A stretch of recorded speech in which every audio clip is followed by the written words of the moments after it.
ভাবুন তো, যাকে আমরা বছরের পর বছর মেহজাবিন বলে চিনি, আসলে তার নামই অন্য কিছু।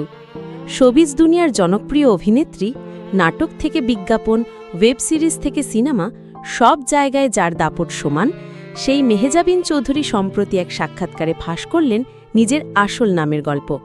আর এই গল্প শোনার পর ভক্তরা সত্যি অবাক হয়ে গেছেন।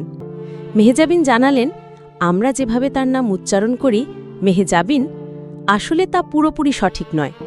তার আসল নামের উচ্চারণ মেহেজাবি, যেখানে শেষের ন আসেই না। তিনি হাসতে হাসতে বলেন, শুরুর দিকে হয়তো সবাই আমার নাম ঠিকভাবে বলতে পারেনি কিংবা আমি বোঝাতে পারিনি, কিন্তু পরে মনে হলো মানুষ যেটা ভালোবেসে ডাকছে সেটা ঠিক থাকুক। কিন্তু এখানেই শেষ নয়। অভিনেত্রী আরও জানান, পরিবারে তো কেউ তাকে মেহজাবিন বা মেহজাবি বলেই ডাকেন না। তারা সবাই তাকে ডাকে একেবারে অন্য নামে, জেনিসার। হ্যাঁ, ঠিকই শুনছেন। আর এই নামেরও আছে কিউট সংস্করণ। বন্ধুরা তাকে ডাকে জেনি বলে। শুধু তাই নয়, ভক্তদের কাছেও তার একটি আলাদা আদরের নাম আছে, মেহু।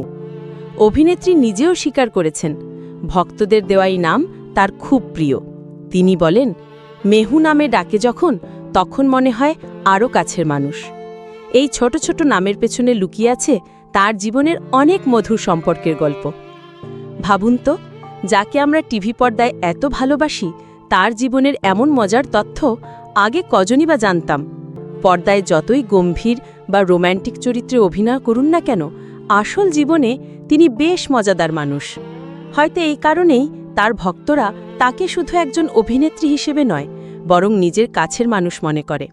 তাহলে পরের বার মেহজাবিন চৌধুরীর নাটক বা সিনেমা দেখার সময় মনে রাখবেন, তিনি কিন্তু শুধু মেহজাবিন নন, তিনি মেহজাবি, আবার জেনিফার, জেনি আর মেহু, এই নামগুলোর মতোই রঙিন তার জীবন।